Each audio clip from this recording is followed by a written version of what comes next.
Gaza, how these 5 firms are complicit in the genocide. 2 recent events have yet reminded us that giant corporations have been complicit in, and have profited from, the ongoing genocide in Gaza. The first instance involves 2 Microsoft employees who publicly protested the tech giant's provision of AI technology to the Israeli military. The second pertains to an interview with UN Special Rapporteur Francesca Albanese on TRT Francais, where she discussed the failed attempts to block her reinstatement. Albanese noted that certain governments and powerful private entities that profit from the genocide have actively undermined efforts for peace. This is hardly new information. The boycott and divestment movements have long uncovered the troubling ties between major companies and Israel's ongoing atrocities. However, it is essential to spotlight some of the companies whose products are woven into our daily lives.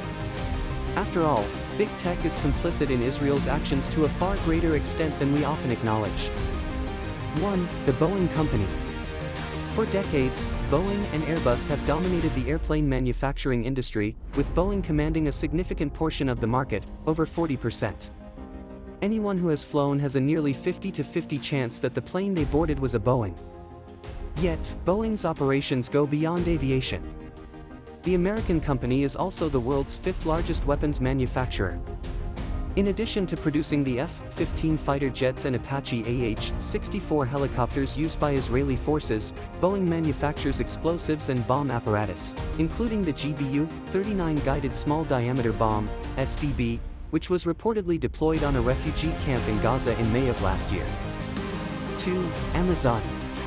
Amazon, the brainchild of the world's 2nd richest man, Jeff Bezos, has frequently appeared on boycott lists.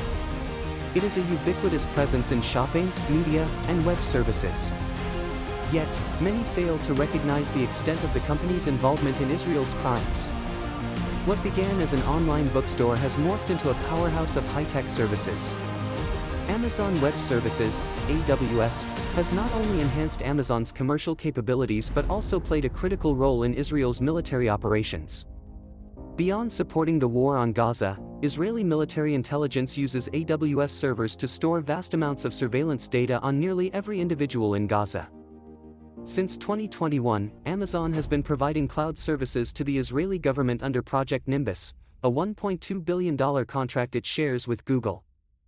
Through this deal, Amazon supplies cloud infrastructure to various branches of the Israeli government, including the military, Shin Bet, the police, the prison service, and even the weapons manufacturer Israel Aerospace Industries. This partnership directly fuels the Israeli state's security apparatus and military operations. 3. Google, Alphabet. Google is not merely a tech company. It has become so ingrained in our daily lives that its search engine is synonymous with finding information. We use Android, Gmail, and countless other services the company provides. Yet, behind its consumer-friendly facade, Google plays a pivotal role in Israel's genocidal actions.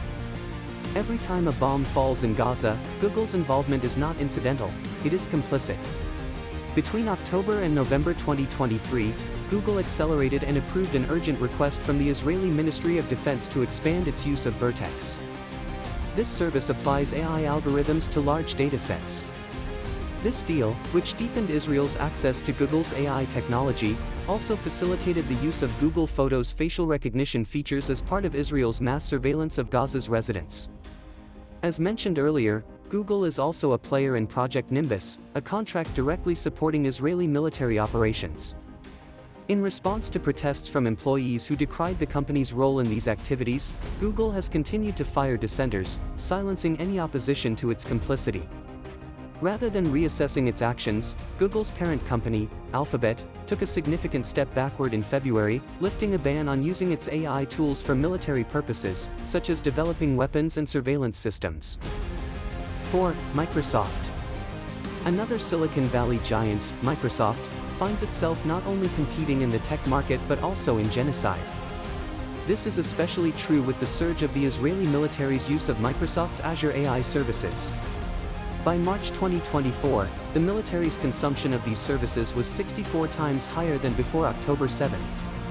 Between October 2023 and June 2024, Microsoft agreed to provide the Israeli military with 19,000 hours of engineering support and consultancy.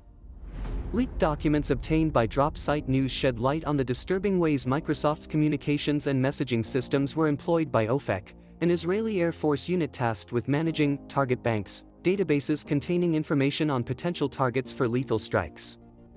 Sadly, these revelations are just the tip of the iceberg.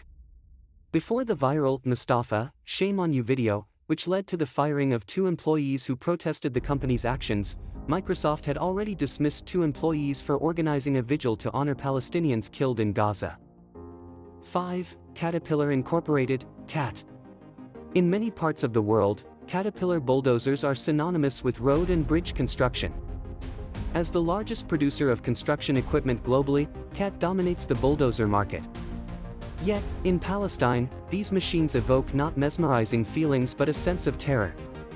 For decades, Caterpillar has supplied Israel with the D9 armored bulldozer, a tool routinely used by the Israeli military to demolish Palestinian homes and civilian infrastructure in the occupied West Bank. These bulldozers have also been employed in the ongoing genocide in Gaza. Some of these CAT bulldozers are even customized to be unmanned, enabling their use in the most brutal operations by Israeli occupation forces. A poignant and tragic symbol of this complicity is the image of Rachel Corrie, a 23-year-old American peace activist, who was crushed by a Caterpillar D9 bulldozer on March 16, 2003. Reflection.